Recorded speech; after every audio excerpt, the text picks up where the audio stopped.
Emma, si gusta, podemos ir dando inicio a la sesión. Yo voy a dejar ingresar si llegase alguna otra persona ya habiendo empezado la presentación. Y muchas gracias. Bueno, muy buenas tardes a todos y a todas. Les saluda Emma Gru. Yo soy docente horario de la Universidad Centroamericana en Nicaragua. Esta tarde voy a estar moderando esta mesa, que es la 8P, la cual va a ser grabada para ser colgada posteriormente en la página web del Congreso. La Escuela de Arquitectura de la Universidad de Costa Rica y el comité organizador del 5º Congreso Internacional ISUF Hispano, Costa Rica 2021, les da la más cordial de las bienvenidas a todos y a todas quienes nos acompañan el día de hoy. Se les recuerda que pueden hacer sus consultas o comentarios por medio del chat de Zoom o bien verbalmente en el periodo de preguntas y del debate. Esta tarde nos corresponde la mesa perteneciente a la línea 8, que es Territorio, Paisaje e Infraestructuras. Esta línea aborda las recientes discusiones transdisciplinares en los estudios de la forma urbana. Busca entender el potencial de los trabajos colaborativos y de los entrecruzamientos de prácticas teórico-metodológicas para el entendimiento de la configuración de la forma urbana. En este sentido, promueve una reflexión sobre las relaciones que se tejen entre la historia, el arte, la geografía, la antropología, la psicología, el urbanismo, la arquitectura, la ingeniería y otras áreas afines. El acelerado desarrollo de las ciudades exige, por una parte, una exploración de nuevas problemáticas desde perspectivas capaces de posibilitar múltiples visiones de un objeto de estudio, y por otra, superar la parcelación del conocimiento que reflejan las disciplinas particulares para comprender las complejas realidades de la ciudad contemporánea. Para ello nos acompañan, y voy a listar acá por orden, Eloy Solís Trapero, de España, Borja Ruiz Apilanes, de España, Violeta Calvo Sánchez, también de España, Ana Sanz Fernández, de España, Agustín Hernández Aja, de España también, Rodolfo Humberto Aceves Arce, de México, Fernando Calonge Reyo, de México, y Ronald Maynor Peláez Sánchez, de Guatemala. A continuación,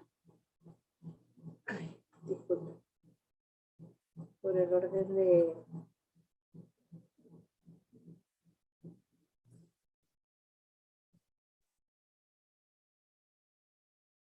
A continuación vamos a escuchar sobre los planes de movilidad urbana sostenible y su incidencia en los entornos de las estaciones de ferrocarril de cercanías metropolitano. Esta presentación estará llevada a cabo por Eloy Solís Trapero, Borja Ruiz Apilanes y Violeta Calvo Sánchez de España. Les recuerdo que el tiempo es de 10 minutos para la exposición. Yo les estaré avisando a los 10 minutos para que puedan cerrar con una última conclusión. Muchas gracias y adelante. Muchas gracias, Emma, y buenas tardes a todos. Voy a compartir pantalla.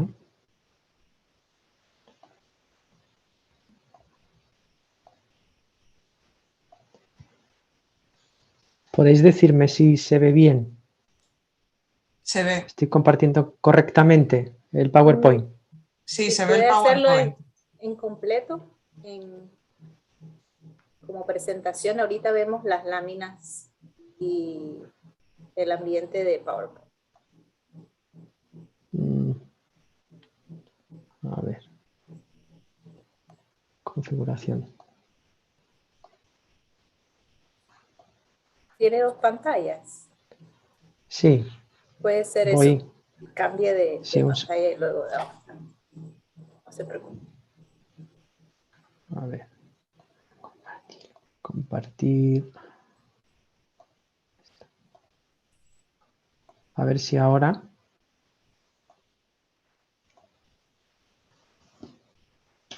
¿Se ve ahora completa mi pantalla de PowerPoint? Sí, ahora sí. Sí, muchísimas gracias. Vale, genial. Pues, gracias. Bueno, pues nada, como decía, buenas tardes a todos al otro lado del charco en Costa Rica y a los compañeros aquí en España que se sumen a esta sesión. La comunicación que hemos enviado al V Congreso Internacional ISUFACHE Costa Rica 2021 y el PPT que hoy presentamos justamente presenta algunos de los resultados preliminares de un trabajo más amplio. En este caso se centra sobre los planes de movilidad urbana sostenible, los PEMUS, y su incidencia en la forma urbana y en la movilidad en los entornos de estación de ferrocarril de cercanías en el ámbito metropolitano madrileño. En este caso tratamos las ciudades de Getafe, Móstoles, Leganés y Alcorcón, ¿vale? Como ya ha dicho Emma, junto con Borja Ruiz Apilánez y Violeta, hemos elaborado esta comunicación y esta presentación. Vertebraré mi exposición en 5 puntos, como tienen aquí en el índice: justificación de la temática, hipótesis, interrogantes y objetivos, caso de estudio, metodologías y limitaciones en la investigación, resultados y consideraciones finales. Los nuevos marcos de conocimiento, así como nuevos marcos estratégicos y legislativos perdón, están llamando la atención sobre los patrones de ocupación y los patrones de movilidad que son cada vez más insostenibles. Y es necesario reorientar estas dinámicas desde la gestión y desde las políticas públicas hacia patrones de ocupación más compactos, densos y diversos, y hacia un cambio modal y, por tanto, favoreciendo una movilidad activa y el transporte público. En este contexto general, quisiera retomar los paradigmas del nuevo urbanismo y el enfoque del desarrollo orientado al transporte y del urbanismo sostenible y del modelo nodo lugar y tomar estos planteamientos y la idea que señalan sobre potenciar la relación entre las estaciones de transporte público y el entorno urbano, tanto en espacios urbanos construidos como en nuevos desarrollos. Se trata de aprovechar ese potencial que tienen estos entornos urbanos de estación, de tren, de metro, de autobús, aunque en nuestro trabajo se centra en estaciones de cercanías, y, como digo, aprovechar la proximidad a la estación y la accesibilidad que el transporte público proporciona a otros espacios urbanos y metropolitanos como una herramienta estratégica para desarrollar y reforzar localizaciones en términos de centralidad e impulsar, por tanto, una movilidad más sostenible. Por otro lado, y de forma complementaria, en el ámbito estratégico y de la legislación, aquí retomo la nueva agenda urbana y cómo se ha implementado en Europa y en el ámbito español a través de la Agenda Urbana Española en el año 2019, se han puesto sobre la mesa 10 objetivos de desarrollo sostenible con una serie de, digamos, objetivos más específicos, pero que en estos principales, en diferentes, como en el ODS 1, el ODS 2 o el ODS 5, se llama la atención por la coordinación de la planificación de los transportes, así como del planeamiento urbanístico y la ordenación del territorio, en favor de un crecimiento más compacto y una movilidad sostenible. Y aquí tiene especial relevancia los planes de movilidad urbana sostenible identificados como instrumentos justamente para potenciar una movilidad más sostenible. Aquí traigo un pequeño eje cronológico con algunos hitos donde justamente se señala el papel que cada día se le va otorgando en la legislación española y en documentos estratégicos a los PEMUS. Los PEMUS han venido para quedarse en el ámbito español y europeo. En el año 2006 en España se publica la guía práctica para la elaboración e implantación de los planes de movilidad urbana sostenible. Por ejemplo, en la Ley 2 de 2011, de 4 de marzo de Economía Sostenible, se señala que la aprobación de un PEMUS, que puede tener un ámbito autonómico, supramunicipal o municipal, en el caso español dominan los de ámbito municipal, es condición indispensable, y esto es muy importante, para la obtención de ayudas o subvenciones destinadas al transporte público urbano y metropolitano con cargo a los presupuestos generales del Estado.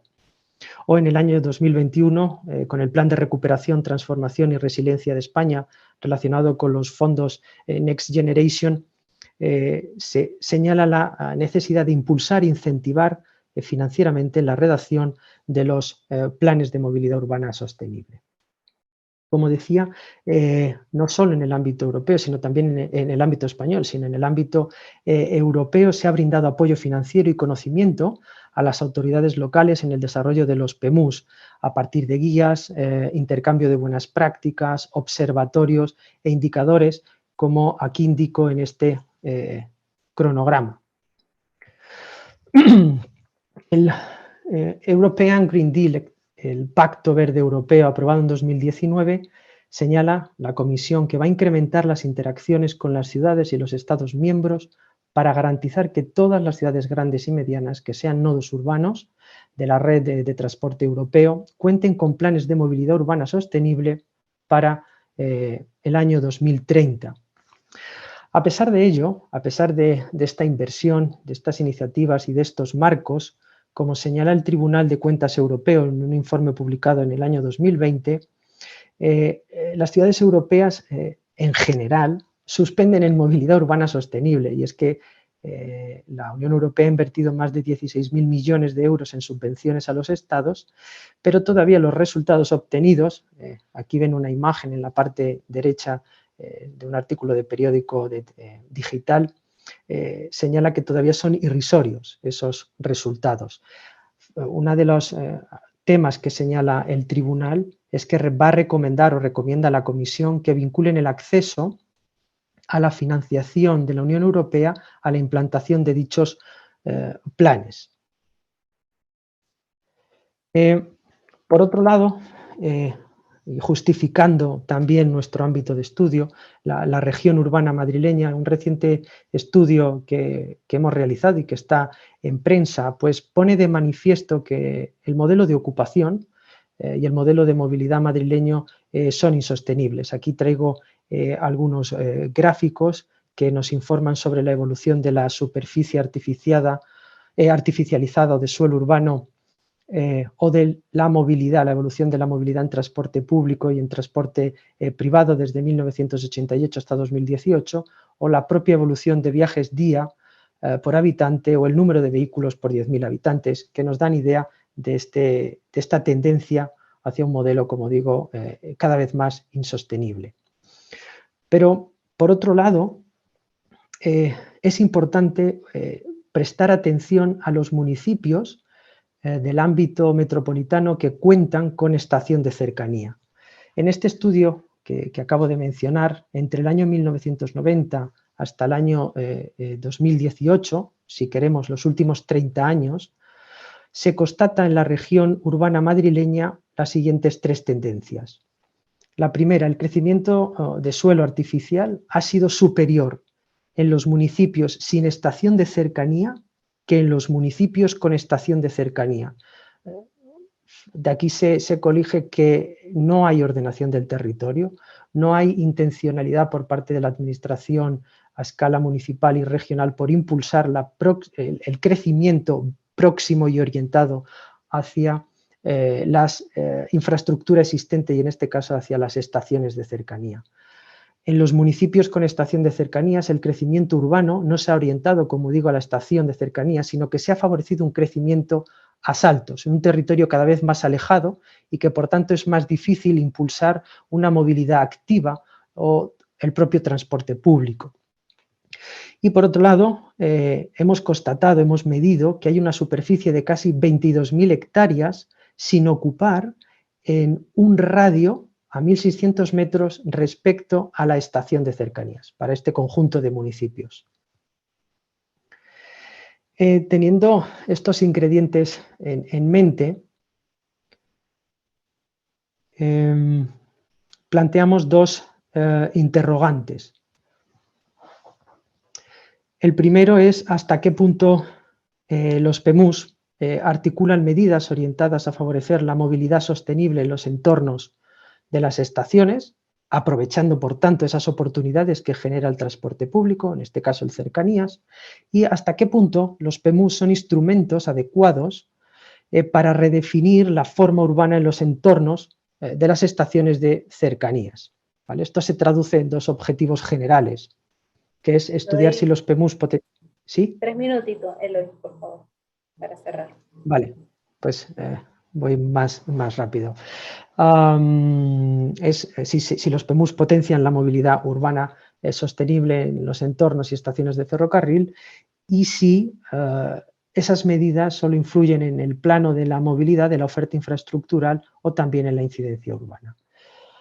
Bueno, básicamente les presentaba aquí el caso de estudio y justificaba dentro de la región urbana madrileña y la importancia que tiene el cercanías en este ámbito. Los ámbitos, los municipios de trabajo son estos 4 municipios. Ahora mismo hay 16 municipios que cuentan con PEMUs y que tienen estación de cercanía. Hasta la fecha hemos analizado estos 4 que ven aquí en su margen derecha: Móstoles, Alcorcón, Leganés y Getafe.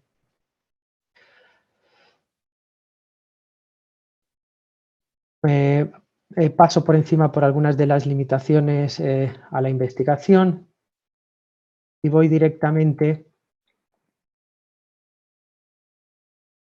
a señalar que, como decía, la guía práctica de los PEMUs se aprueba en el año 2016 y ha sido la pauta para el desarrollo de todos los PEMUs que se han desarrollado desde entonces hasta el momento presente, que en base a las líneas de actuación y medidas que recogen, hemos elaborado o identificado 5 tipos de actuaciones y vinculadas a ellas diferentes estrategias de intervención, unas que afectan a la forma urbana y otras a la oferta infraestructural, y también identificábamos si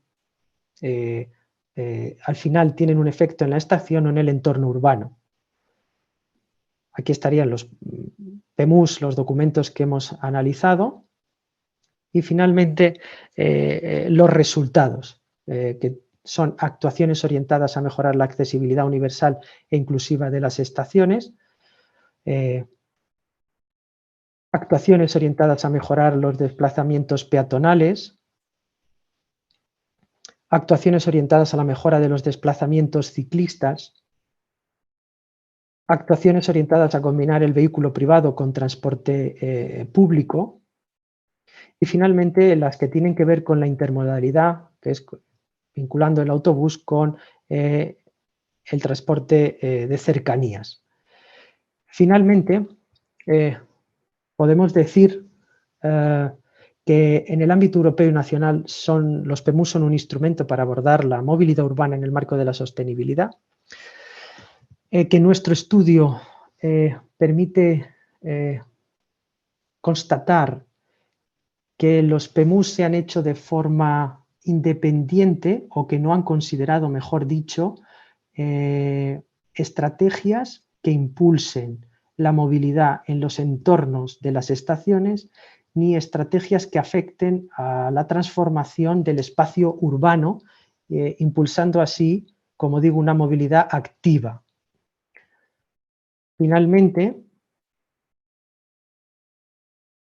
de cara a futuro, nuestra intención es seguir complementando este análisis con el resto de municipios de la región urbana madrileña que tienen PEMUs, que son en total 12 más, hay 16, hemos analizado 4, faltan 12 más, y también, como pongo ahí, el análisis realizado no permite observar que los PEMUs de Alcorcón, Getafe, Leganés y Móstoles planteen modelos de gestión de movilidad diferentes.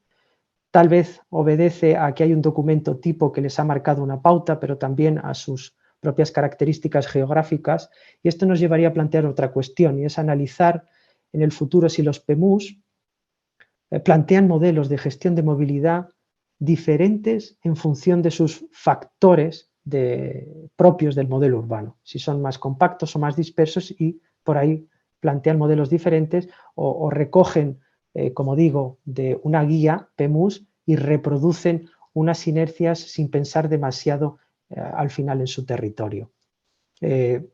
Muchas gracias y siento haberme pasado de tiempo, perdón. No hay ningún problema. Muchísimas gracias, Eloy, por tu interesante exposición.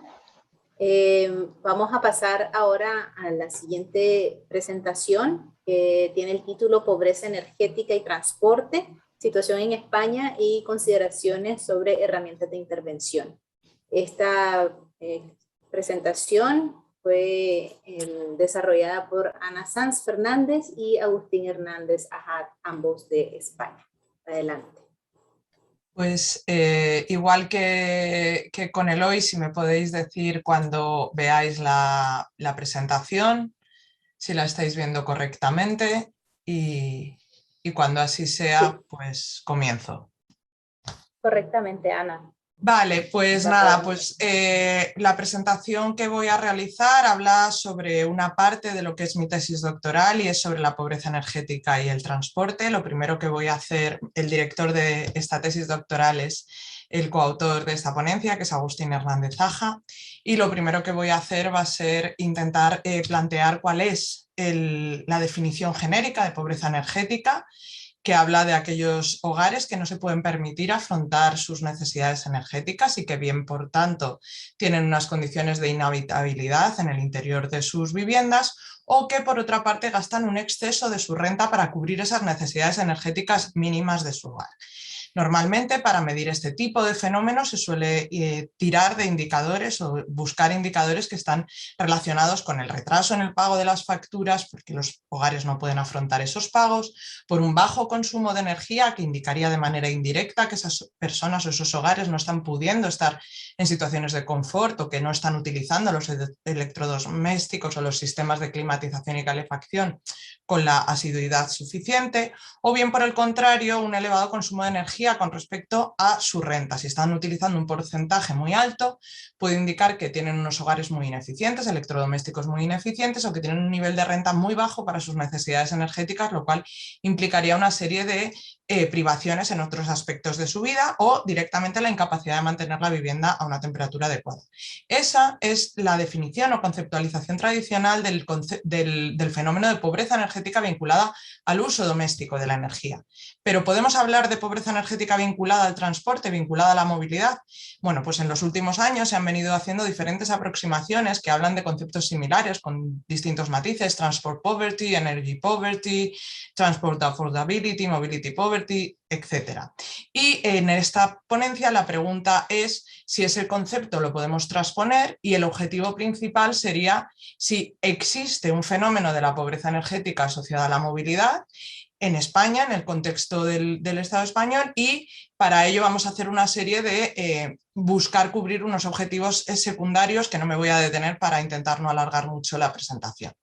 Entonces, se va a partir del punto de partida conceptual, que es una comparación entre esa pobreza energética doméstica, esa energía que utilizamos en el ámbito del hogar, y esa energía que utilizamos, esos combustibles que utilizamos en el ámbito de la movilidad o del transporte en vehículo privado. Entonces, el indicador que se va a trabajar durante esta presentación de una manera como más constante va a ser el elevado consumo de gasto de energía para utilizarlo en consumo de renta, en consumo de combustibles con respecto al nivel de renta. Es decir, si yo tengo un nivel de consumo de combustibles que impacta negativamente en mi nivel de renta, pues estaré en una situación de pobreza energética vinculada a la movilidad. Lo primero que vamos a ver es qué supone el gasto de transporte en los hogares. Bueno, pues el transporte es el tercero de los gastos más importantes en un hogar. El primero sería la vivienda, el segundo sería la alimentación y el tercero sería el gasto en transporte, que incluiría un montón de cuestiones, desde la compra del vehículo hasta el mantenimiento. Bueno, pues dentro de esos gastos estaría el gasto en combustible, lo que podríamos entender como energía pura y dura que utilizamos para mover nuestros vehículos privados, y el 33%, es decir, un tercio del gasto que los hogares españoles realiza en transporte, lo realiza para esos combustibles, esa gasolina y ese gasoil. Entonces, ¿Eso qué quiere decir? Eso quiere decir que si nosotros miramos en la globalidad lo que las familias gastan en energía, el dinero que gasta una familia en energía se podría dividir en lo que esa familia gasta en energía doméstica, para su electricidad, su calefacción, su gas natural, etcétera, y lo que gasta para mover su vehículo privado. Bueno, pues el 47% del dinero que los hogares gastan en energía lo gastan para el hogar, pero el 53% lo gastan para mover sus vehículos privados, con lo cual ya nos está dando una idea del orden de magnitud del problema. Si la pobreza energética vinculada al confort en las viviendas y al uso de la vivienda es un problema, por tanto, el uso de combustibles también es un problema porque tiene el mismo gasto, sino un poquito mayor que el de la utilización de energía doméstica. Hemos hecho una pequeña análisis de la evolución del porcentaje de la renta que los hogares gastan en combustible y nos ha salido que aproximadamente la media de los últimos años es como el 4,5-4,4% de sus ingresos, es decir, el 4,5% de la renta los hogares lo están destinando íntegramente a pagar combustible, gasolina.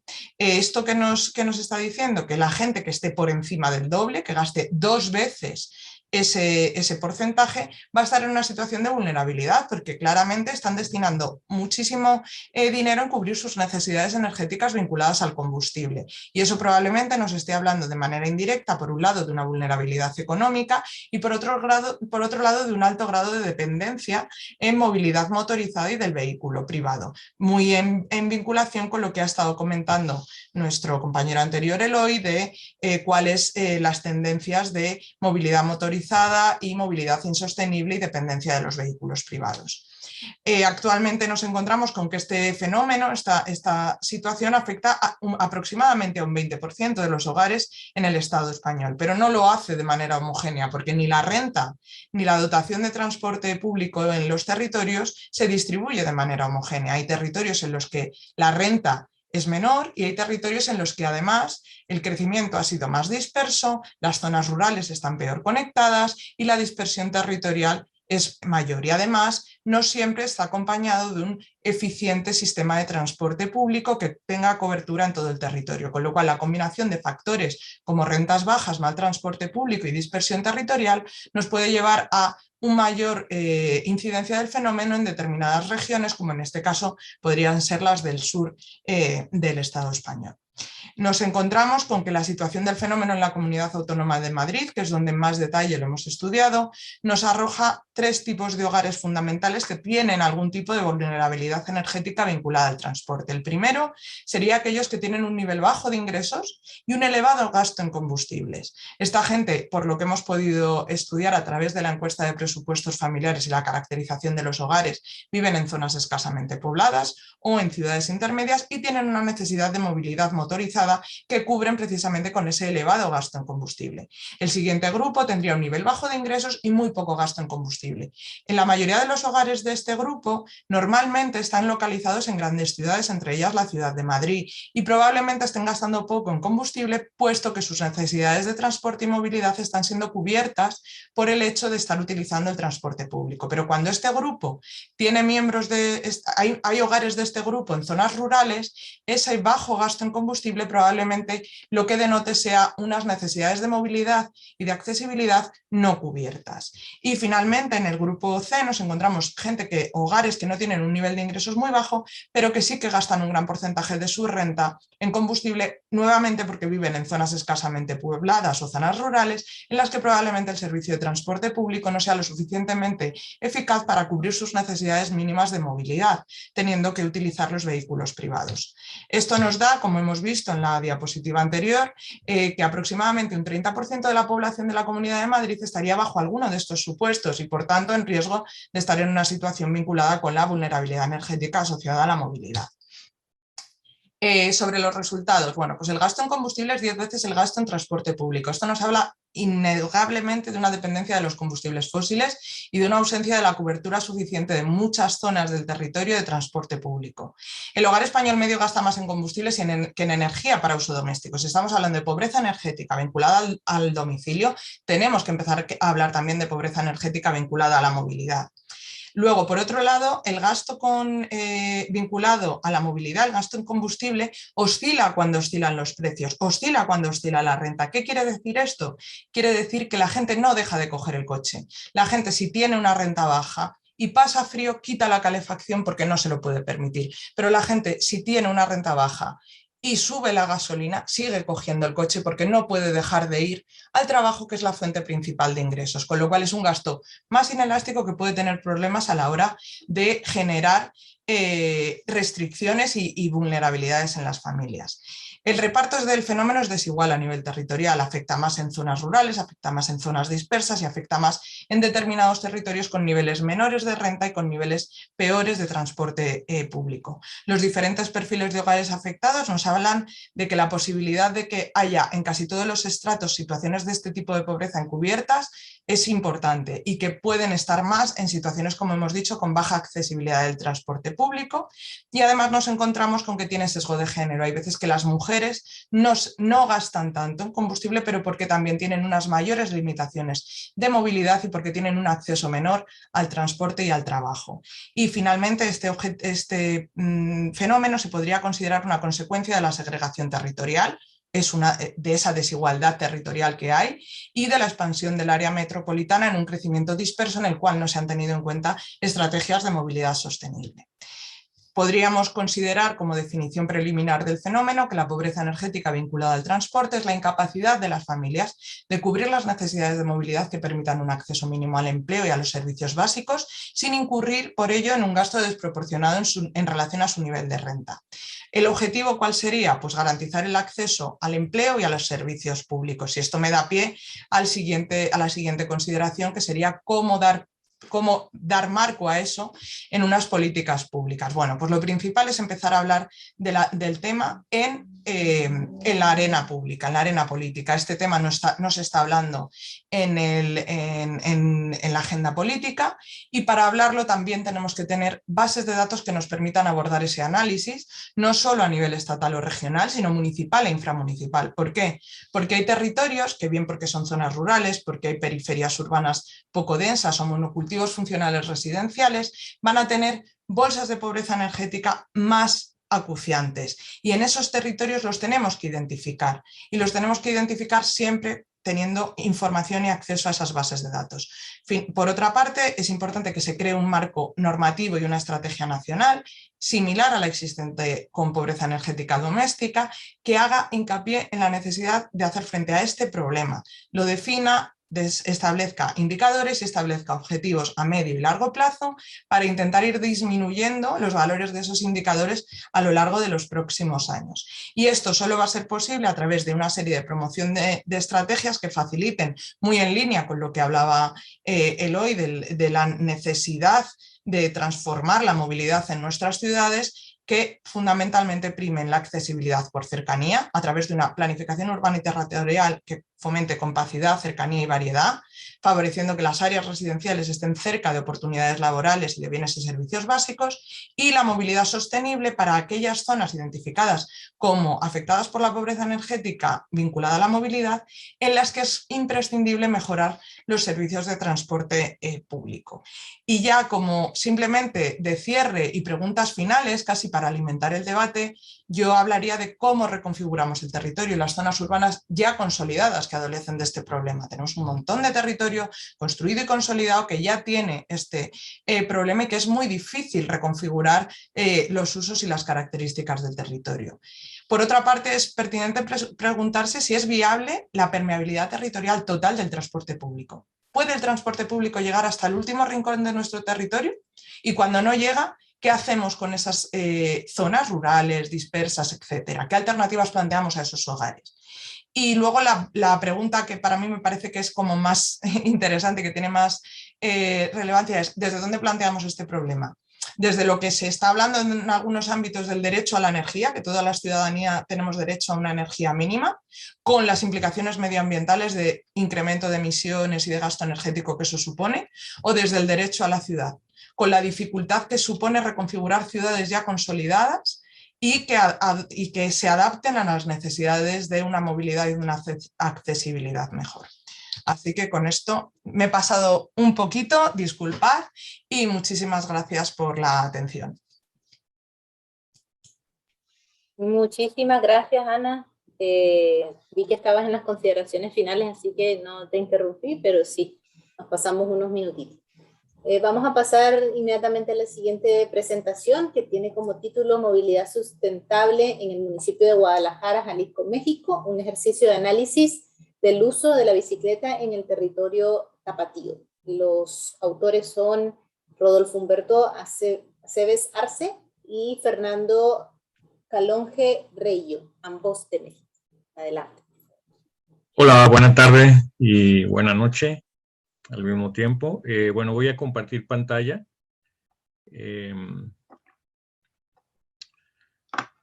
Para ustedes me dicen si ya se ve una presentación. Ya aviso. No, aún no. ¿Aún no? Ah, Aún no. por un momento.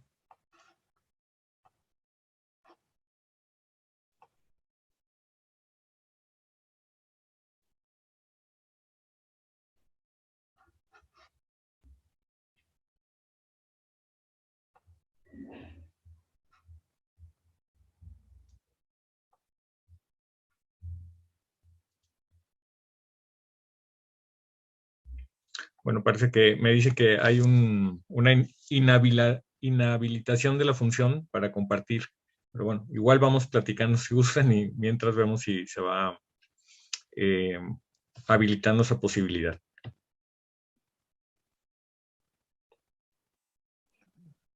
Ya podría, Rodolfo. ¿Ya? Por favor, Perfecto. sí, creo que ya está habilitado, ahora sí. Ok, perfecto. Muchas gracias. Un momentito entonces. Ya, ahora sí lo estoy viendo.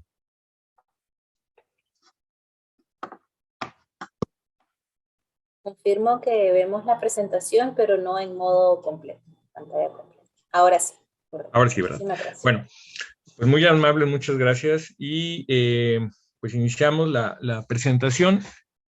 Bueno, tanto mi colega Fernando Calonge Reyo como su servidor, Rodolfo Aceves, bueno, somos académicos del Centro Universitario de Tonalá de la Universidad de Guadalajara en el área metropolitana de Guadalajara, ¿no? Y en esta ocasión, bueno, traemos pues una ponencia que tiene como título la movilidad sustentable en el municipio de Guadalajara, Jalisco, México, un ejercicio de análisis del uso de la bicicleta en el territorio tapatío. Cabe señalar que estamos presentando algunos apuntes, ¿no? Digamos que nos han aproximado a ciertos ejercicios de análisis, no en este momento como un proyecto ya culminado, ¿no? Bueno, en nuestro caso, pues lo que quisiéramos es ofrecer un ejercicio de análisis e interpretación del uso de la bicicleta en el territorio tapatío, a partir de los planes y programas dirigidos a promover las modalidades de movilidad urbana sustentable en el municipio de Guadalajara. Específicamente en estos periodos más recientes, o en este periodo más reciente de 2018-2021, en donde, digamos, coincide con una de las más recientes administraciones municipales. Cuando hablamos de territorio tapatío, digamos, anotación, estamos hablando del, digamos, de la forma en que se denomina a quienes habitamos en esta ciudad. Bueno, algunos de los conceptos centrales en los que estamos basando nuestra observación tienen que ver, pues bueno, básicamente con la movilidad sustentable, ¿no? Aquí hacemos algunas referencias a quienes, digamos, nos proveen algunas lentes para dialogar con ellos y con ellas. Básicamente, bueno, cuando hablamos de la movilidad sustentable, pues estamos hablando de aquellas modalidades de desplazamientos cotidianos que buscan reducir necesidades de viaje, reducir niveles de uso del auto privado, del transporte de carga, promover algunos tipos eficientes de energía, la reducción de ruidos, de emisiones de vehículos y, bueno, pues obviamente fomentar con ello también el uso eficiente del parque vehicular, mejorar la seguridad de los peatones, el resto de usuarios de calles y también, de alguna manera, la atracción de las ciudades para habitantes, trabajadores, consumidores, visitantes, ¿no? Esto básicamente desde esta, digamos, concepción de Bannister. Y en cuanto a la relación entre el territorio urbano y el uso de la bicicleta, pues básicamente de lo que estamos hablando es de algunos atributos que tienen que ver con la implementación de la infraestructura que promueve pues la utilización, ¿no? Específicamente de la bicicleta, las condiciones geográficas y las dimensiones de las ciudades, la participación de algunos actores claves, ¿no? Entre otros de la sociedad civil y gubernamentales, así como de algunos temas, entre otros, de las desigualdades urbanas, ¿no? Bueno, también en este sentido, lo que estamos intentando es hacer una aproximación más de tipo cualitativo, entendiendo que también, bueno, lo ideal es establecer un diálogo con otras aproximaciones cuantitativas o mixtas. Bueno, les quería, entre otros aspectos, mostrar algunas imágenes, estas derivadas de los mapas que nos ofrecen las autoridades municipales en torno a la movilidad. Y cuando revisamos específicamente el caso de las ciclovías, quisiera, entre otros aspectos, ver, bueno, cómo aparece en el mapa la ciudad de Guadalajara o el municipio de Guadalajara como un núcleo, digamos, central, y al sur, el municipio de Tlaquepaque, al norte, el municipio de Zapopan, norponiente, sur, Tlaquepaque. Bueno, aquí lo que, entre otros aspectos, valdría la pena señalar también es cómo la ciudad de Guadalajara históricamente ha tenido una, digamos, frontera simbólica, ¿no? Que la divide de oriente a poniente. En el caso específico, estamos hablando de una avenida, una vialidad que se llama la Calzada Independencia, aunque bueno, actualmente se puede hablar de cómo paulatinamente se ha ido tal vez desplazando esa frontera simbólica hacia el poniente de la ciudad, aún más, digamos, hacia el poniente. Y históricamente, digamos, tenemos como en el poniente ha sido como el territorio en donde se han asentado las clases dominantes en términos socioeconómicos, políticos, culturales, y hacia el oriente, bueno, digamos los sectores más bien obreros, populares, ¿no? En este caso, podríamos observar cómo las ciclovías, que son estas, digamos, infraestructuras en donde se está segregando particularmente a quienes utilizan la bicicleta como medio de transporte habitual, con, digamos, mayor protección en términos de la infraestructura física, en su, digamos, relación con automóviles, peatones, motociclistas y otros usuarios de las vías públicas. Y vemos en este punteado o esos punteados azules como buena parte, digamos, de estas ciclovías se concentran en el lado poniente de la ciudad.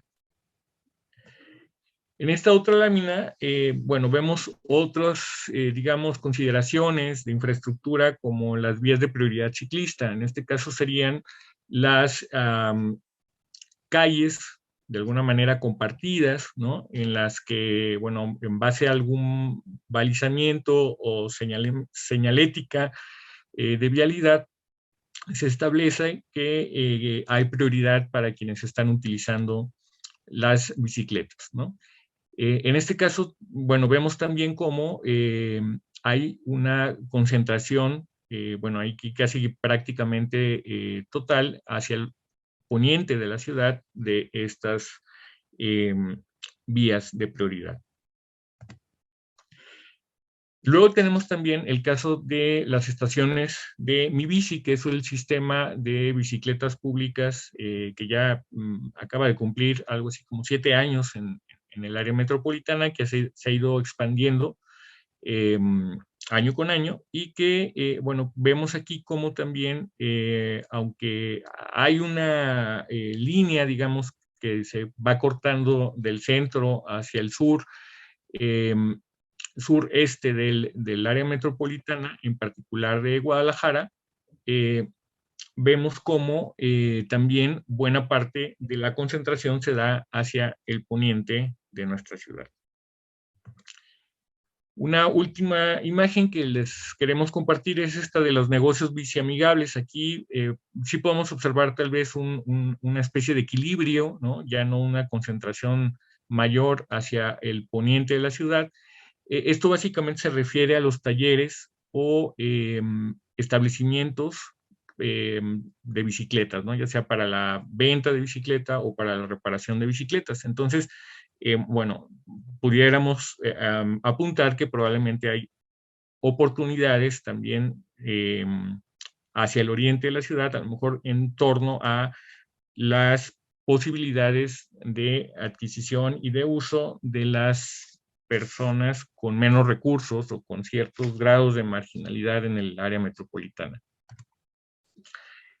Bueno, algunas reflexiones de cierre. Obviamente esto lo tenemos como una posibilidad, digamos, para dialogar, ¿no? Y para complementar también con otros insumos en la investigación. Bueno, tienen que ver con cómo hay que tomar en cuenta las condiciones materiales de la infraestructura disponible para quienes se desplazan cotidianamente en bicicleta por el territorio tapatío, ¿no? Es decir, no siempre tenemos las mismas condiciones de seguridad e incluso las mismas condiciones de idoneidad para desplazarse por las ciclovías o las vías, digamos, con prioridad para los ciclistas. Y algunas veces esto lo podemos ubicar también cuando observamos en qué área geográfica de la ciudad se encuentra. Bueno, obviamente lo interesante también sería aquí ver cómo se puede complementar esta observación que hacemos a través de algunos de estos instrumentos con el punto de vista directamente de los actores, ¿no? En este caso de quienes son las y los ciclistas cotidianos de Guadalajara y las formas en que consiguen y experimentan sus viajes. También nos lleva a pensar en las relaciones entre el territorio urbano y las movilidades desde enfoques socioeconómicos y en particular tratándolos de vincular con cómo los diferentes sectores de la ciudad han sido intervenidos por planes y programas municipales de manera diferenciada. Esto también nos lleva a pensar en algunos procesos de inclusión y exclusión social en la ciudad, muy vinculados a, bueno, los procesos de justicia o de su otro lado también, el de la injusticia espacial y de conformación de ciudadanía, ¿no?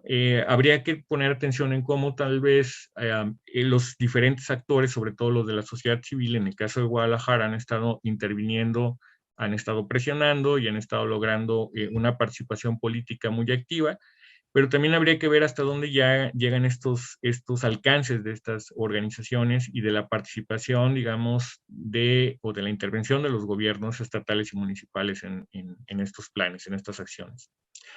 Y bueno, un último apunte tiene que ver con, bueno, la necesidad de tal vez promover aún más este tipo de desplazamientos sustentables y a partir del uso de la bicicleta, en el contexto de la pandemia de COVID-19, sobre todo por la idoneidad de que supone, ¿no?, su uso para la prevención de algunos contagios.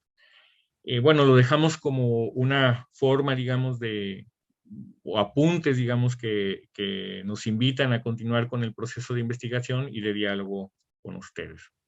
Muchas gracias. Muchísimas gracias, Rodolfo. Vamos a continuar con la siguiente presentación, titulada Desarrollo Vial y Morfología Urbana en la Ciudad de Guatemala, consideraciones teóricas. El autor es Ronald Minor Peláez Sánchez de Guatemala. Adelante, por favor. Emma, soy Alejandro. Hola. Nos ha comunicado Ronald que está teniendo problemas con su conexión a internet, entonces no va a poder presentarse en este momento. Si me lo permites, voy a presentar la ponencia que fue enviada por parte de Ronald, por lo menos la presentación, y hacer lectura muy rápido de los apuntes que él presenta allí para que quede en presencia su trabajo. Muchísimas gracias, Alejandro. Adelante.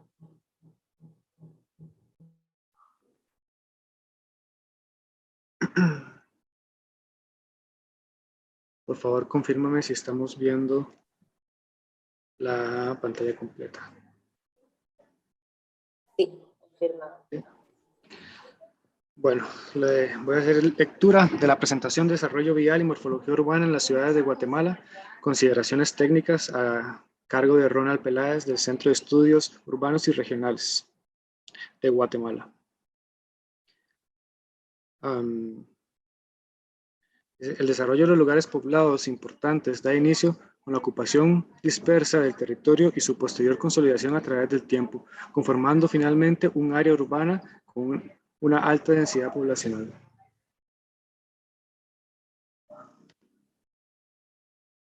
La cual a su vez está rodeada de un área suburbana, conformando ambas una mancha urbana en la cual se presenta una morfología compuesta por edificios públicos y privados, parques, espacios públicos e infraestructura vial.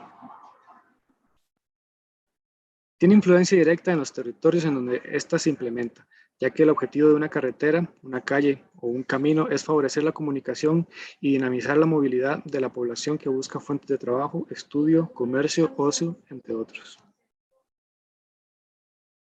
Para el caso de la ciudad de Guatemala se hace mención que desde mediados de 1800 ya se tenían problemas de congestionamiento ocasionados por vehículos movilizados por fuerza animal, sugiriendo para 1840 el transporte colectivo urbano por medio de carruajes conocidos como cabriones o realeros.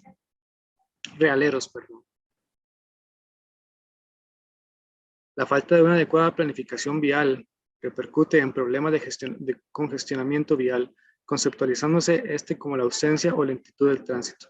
Para el caso de la ciudad de Guatemala, la actual matriz del sistema de transporte incentiva el uso de automóviles particulares, lo que ocasiona altos tiempos de recorrido, creando un flujo vehicular intenso que sobrepasa la capacidad vial. Al no haber sido diseñados estos caminos para la cantidad y tipo de vehículos que actualmente circulan por los mismos. Además de ello, Guatemala inició su época independiente con 300 kilómetros de carretera y para 1946 contaba únicamente con 46 kilómetros de carreteras pavimentadas.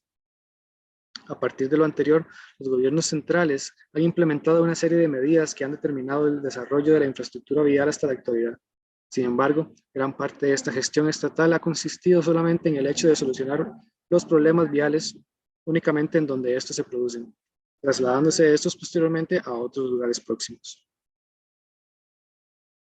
Sin embargo, para el caso de las ciudades, estas formas pueden promover también la distribución desigual de bienes y servicios, así como una movilidad ineficiente, considerándose este último como uno de los satisfactores primarios de la sociedad, ya que cubre una necesidad humana como lo es el transporte de un lugar a otro por diferentes motivos para lograr una mejor calidad de vida.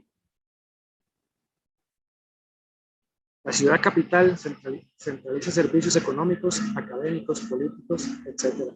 Carreteras de gran importancia cruzan su área, convirtiéndose en calles urbanas. Para el 2020, la cantidad de vehículos que circulan sobrepasa el 1.000.000 de unidades, provocando congestionamientos con velocidades promedio de 20 km por hora. Esta problemática proviene del trazado de gran parte de la actual infraestructura vial del país, el cual se basó en caminos coloniales y estos a su vez en caminos construidos por los indígenas previos o durante el proceso de conquista, lo cual se considera que el desarrollo vial ha sido escaso en cuanto a la implementación de nuevas vías, soportando casi el triple de la capacidad original. El 13 de marzo se reportó el primer caso de COVID-19 en Guatemala.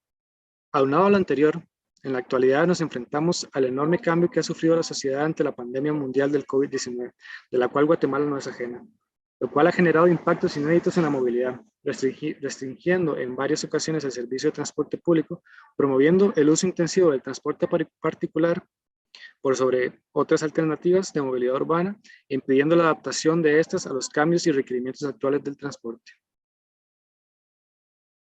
Todo ello en busca de la consecución del bien común. Gracias por su atención. Muchísimas gracias, Alejandro, por dar la lectura de la presentación de Ronald. A lo mejor se puede conectar más adelante y lo incluimos en el debate. Bueno, quiero agradecer nuevamente a nuestros ponentes y a nuestra ponente. Vamos a pasar ahora a la sección de preguntas y al debate. Por favor, Eloy, Rodolfo y Ana, si gustan encender sus cámaras para poder verles. No sé si en el público o en la audiencia hay alguien que quiera hacer una pregunta directa, abrir su micrófono y hacer alguna pregunta, o si no, pueden por el chat también escribir su consulta o hacer su comentario. Voy a hacer una pequeña pausa para ver si alguien se anima, si no continúo yo con algunos comentarios para las personas que expusieron.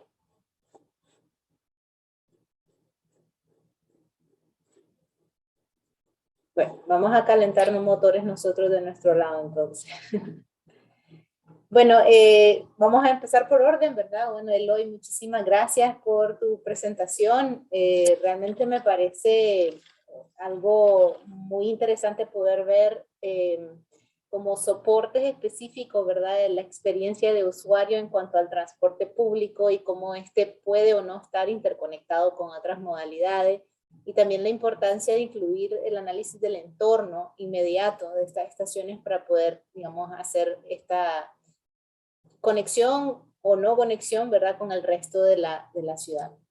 Mi consulta tal vez, o donde quisiera que profundizaras un poco más, si es posible, es sobre lo que hablabas del proceso de planificación de los PIMUs. Hiciste un par de comentarios así como que no era vinculante, que tal vez no había habido un proceso de levantamiento específico de datos, tal vez del estado actual, pero contanos un poco tal vez más a profundidad sobre lo que descubrieron con su diagnóstico, sobre el proceso de planificación o el proceso, digamos, para crear el instrumento en los 4 municipios donde lograron analizarlo, llamado PIMS.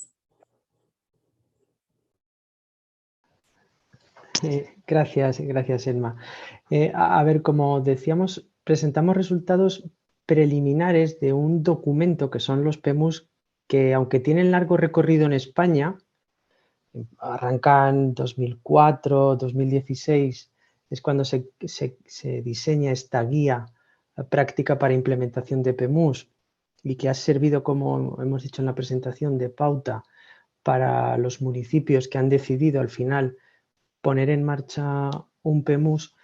Claro, señalábamos las debilidades que no es que hayamos detectado nosotros, sino que otros estudios también han puesto encima de la mesa y que decimos en la comunicación, aunque aquí en la propia presentación, pues bueno, 10 minutos dan para lo que dan. A ver, y es que una de las debilidades es que no tiene un carácter vinculante. Es decir, los municipios asumen la redacción de este documento, pero luego no hay un instrumento que pueda seguir si lo están implementando o no en el municipio. ¿Vale? Por tanto, este es un problema. ¿Vale? Un municipio puede elaborar un buen PEMUS, pero si de repente tampoco tiene financiación y tampoco ni la administración regional ni nacional pone la lupa por ver qué hace o qué no hace, de poco va a valer el propio documento y de poco va a valer la coordinación.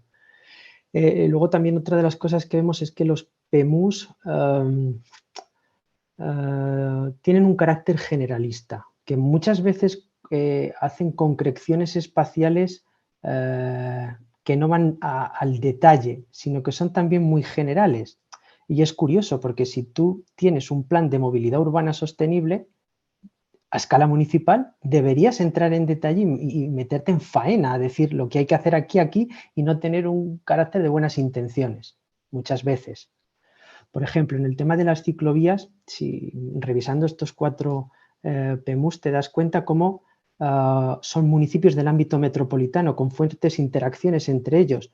Pues muchas veces el PEMUS pinta una línea, que es la ciclovía, pone el caso, pero que no da continuidad con el municipio vecino, que allí muere, como si el límite municipal fuera un límite donde a continuación ya no sucede nada y hay una potente interacción. Y luego, otra de las cosas que vemos es que no hay financiación, como digo, para luego poner en marcha un PEMUS. Se ha dado financiación en España para redactarlo, pero no para implementarlo, que esa es otra debilidad que vemos nosotros con este documento que acaba en un cajón, la mayor parte de las veces, por desgracia.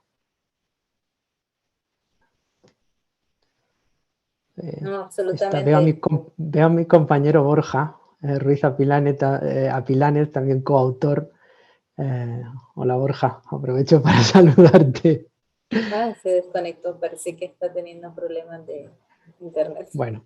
Pero logró escuchar el saludo, así que cuando se vuelva a conectar ahí le atrapamos, tal vez con algún comentario adicional que él quiera hacer.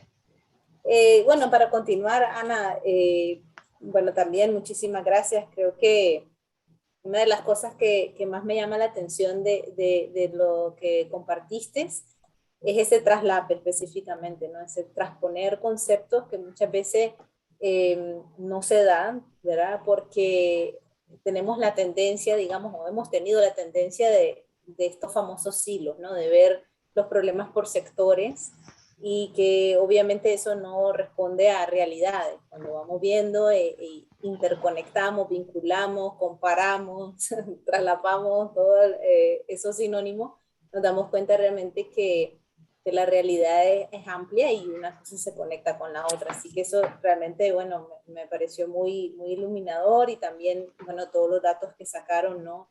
Y sus conclusiones de las categorías también me parece sumamente importante como investigación. Yo voy a devolverte una de las últimas preguntas que hiciste al final, ¿no? Porque hablabas de esta gran dependencia del vehículo privado que se tenía y este alto gasto en combustible, específicamente combustibles fósiles, pero hablabas preguntabas pues sobre la viabilidad de la permeabilidad total del transporte público y eso traslapa creo un poquito en la presentación de Eloy y luego de Rodolfo y preguntabas que si realmente esto es viable, pero también si existen algunas alternativas. No sé si tenés alguna reflexión inicial sobre eso.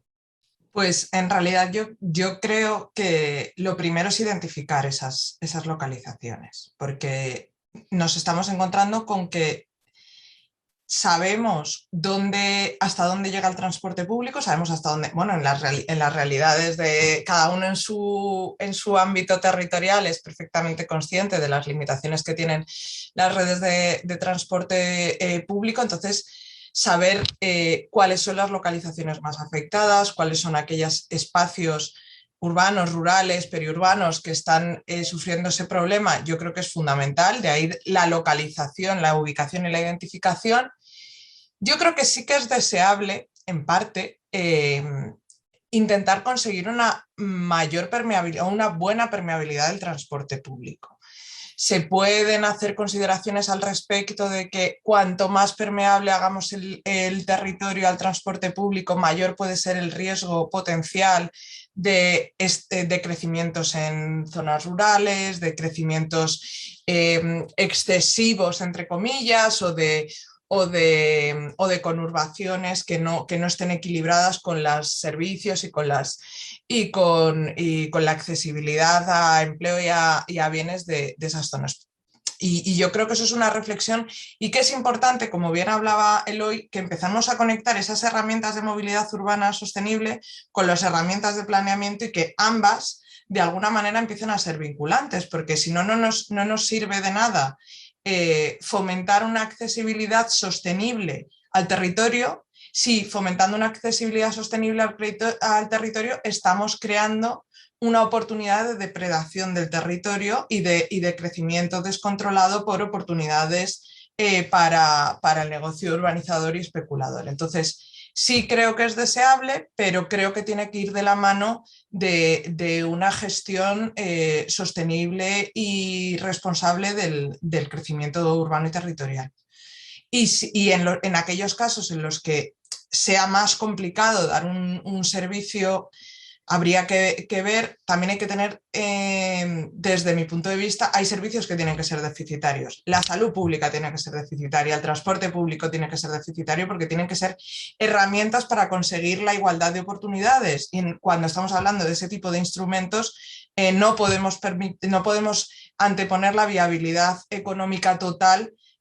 Habrá líneas que sean muy rentables y habrá otras que simplemente nos estén ayudando a una cohesión territorial mínima y a conseguir unas necesidades mínimas. Y en cuanto a alternativas, pues yo creo que vamos a tener en un futuro cercano con alguna serie de herramientas e instrumentos que incorporen tanto apps como una gestión más eficiente y sistematizada del transporte público. Probablemente tengamos la posibilidad de optimizar sin dejar a nadie atrás, pero también hay que tener en cuenta que hay muchos de esos servicios, desde el car sharing hasta sistemas de transporte público vinculados con aplicaciones a demanda, que dejan a una parte de la población, que es la población que tiene a lo mejor una mayor brecha digital o una mayor edad y que normalmente suelen estar en las zonas rurales, también les deja atrás. O sea que incluso esos instrumentos que nos pueden servir en un momento determinado para salvar determinadas brechas o cubrir determinados territorios pueden tener esa doble cara de no estar cubriendo las necesidades de algunos de los grupos vulnerables. Sí, absolutamente, ¿no? Por eso hablamos de complejidad, de tener varias alternativas, de tener todo un abanico de alternativas y soluciones para poder brindar de la manera más diversa e inclusiva posible soluciones, ¿no? A distintos desafíos. No, súper, muchísimas gracias. Y rescato algo específico para pasar a que Rodolfo nos haga un comentario, que es sobre la gestión del territorio, ¿no? Hablaba Rodolfo en su presentación, primero agradecerle nuevamente, ¿no? Su presentación, muy interesante ver en los mapas, porque había logrado leer el resumen, pero ahora verlo ubicado en mapas realmente te permite ver esa distribución desigual del territorio. Pero una de las condiciones que hablabas, ¿no? Sobre el aumento del uso, para el aumento del uso de la bicicleta y en sí para la promoción de la movilidad sustentable, era la necesaria participación de actores sociales y gubernamentales en esto, ¿no? Y hablaba un poco Ana y también Eloy de que los planes deben de ser vinculantes, que también se necesita una gestión efectiva sobre el territorio. ¿Qué nos puedes hablar un poco sobre tu ejercicio en el análisis y la interpretación del uso de la bicicleta, sobre esta necesaria, digamos, participación de estos otros actores de distintos sectores en los países? Sí, muchas gracias. Efectivamente, ha habido una participación muy fuerte de algunos sectores de la sociedad civil organizados en torno al ciclismo urbano, ¿no? O sea, hay incluso algunas colectivos, por ejemplo, de mujeres feministas, ciclistas. Hay otros que son, digamos, grupos que transversalizan, digamos, a las clases sociales y que se han organizado también, y bueno, y las condiciones de género y de nivel educativo, que se han organizado incluso de manera lúdica muchas veces, ¿no? Organizando, por ejemplo, paseos para el conocimiento de la ciudad, el recorrido de la ciudad en bicicleta, y algunos actores que han, digamos, trabajado, sujetos o sujetas que han trabajado en estas organizaciones, poco a poco han logrado acceder a algunas funciones gubernamentales, ¿no? A nivel estatal, a nivel municipal. Y bueno, su participación creo que ha impulsado, ¿no? De manera como muy fuerte, muy decisiva, el tema de la movilidad sustentable y de estas formas, digamos, de desplazarse por la ciudad de manera mucho más amigable con el medio ambiente, con la salud, etc. El tema es que, bueno, seguimos en un entorno en el que el uso del automóvil es prioritario, ¿no? Muchas veces para la misma política gubernamental, para los actores privados, y estamos hablando también de un área metropolitana muy dispersa, ¿no? O sea, si bien hablábamos ahorita de Guadalajara como el territorio, digamos, históricamente central y a lo mejor políticamente también más fuerte en esta región, bueno, se ha extendido de manera muy amplia a otros municipios, ¿no? Históricamente, bueno, Zapopan, Tlaquepaque y Tonalá, ya actualmente Tlajumulco y otros municipios más, ¿no? Ya hay un área metropolitana muy grande.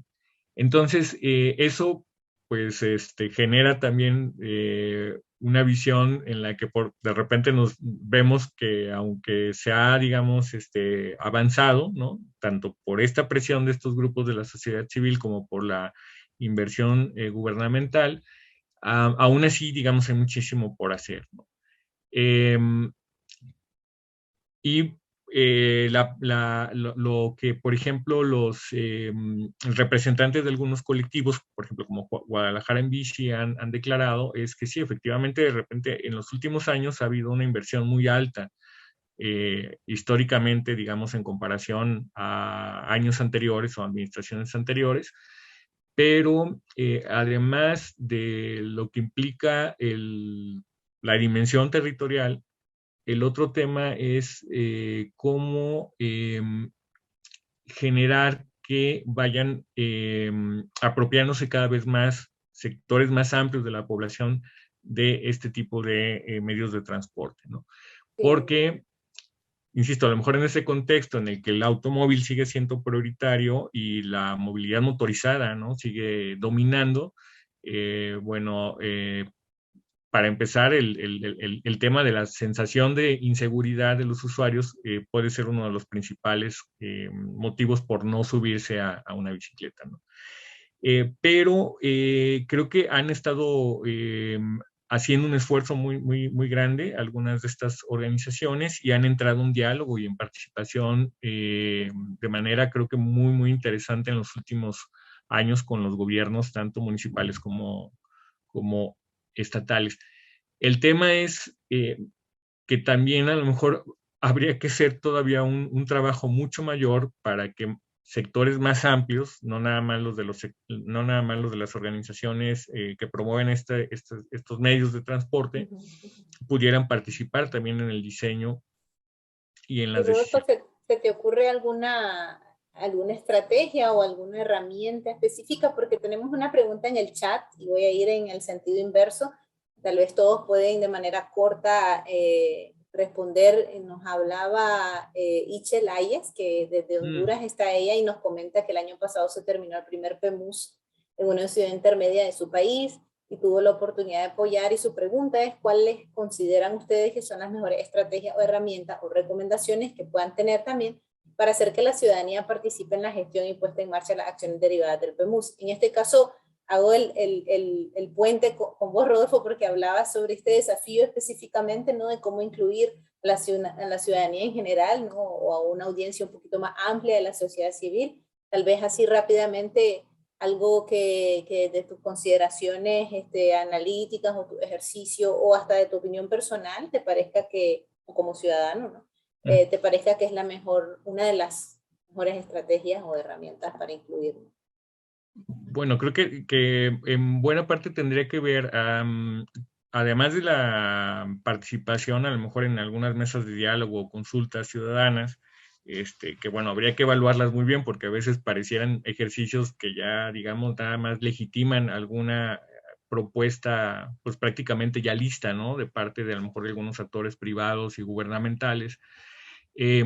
Justamente a lo mejor la participación de la ciudadanía en el seguimiento, el monitoreo, la evaluación de estas acciones, ¿no? Ver qué tanto realmente lo que se ha estado, digamos, decidiendo a partir de sus diálogos o esos encuentros se va llevando a cabo, ¿no?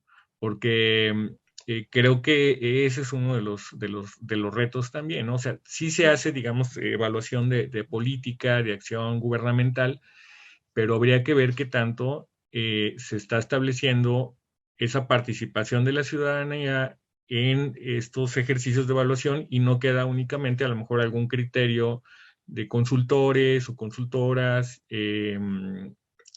en diálogo con los funcionarios públicos. Sí. Y ahí recuerdo yo muchos observadores, también ciudadanos que hay, ¿no?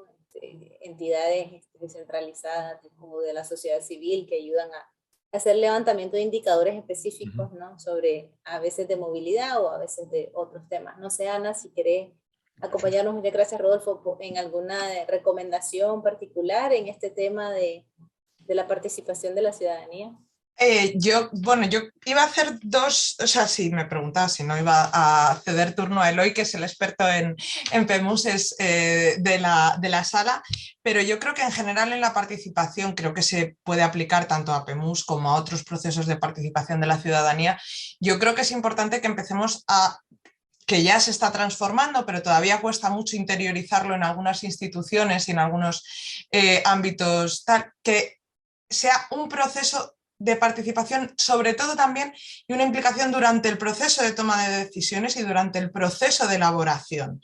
Que no nos circunscribamos únicamente a la toma de decisiones de he diseñado A, he diseñado B, ¿cuál de los dos prefieres? Porque eso es casi hacernos trampas al solitario, es muy reduccionista y no permite que realmente se incorpore el sentir de la ciudadanía, sino bueno, una casi falsa sensación de inclusión.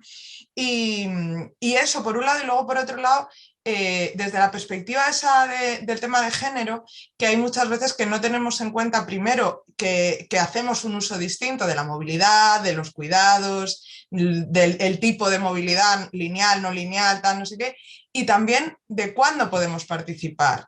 Hay veces que simplemente la hora a la que pones un proceso participativo hace que estés excluyendo a una parte de la población que es la que se encarga de cuidados, del sostenimiento de la vida. Entonces a lo mejor nos puede parecer que las 7 de la tarde es una hora estupenda para una reunión vecinal para hablar de movilidad en el barrio, y resulta que hay determinados grupos que a esas horas están preparando cenas, bañando niños, y entonces bueno, eran como las dos ideas un poco para dejarlas como notas, o sea... Excelente, gracias Ana, no, excelente. Y Eloy, te doy unos minutitos porque luego me toca hacer un cierre así súper rápido. Gracias, vale.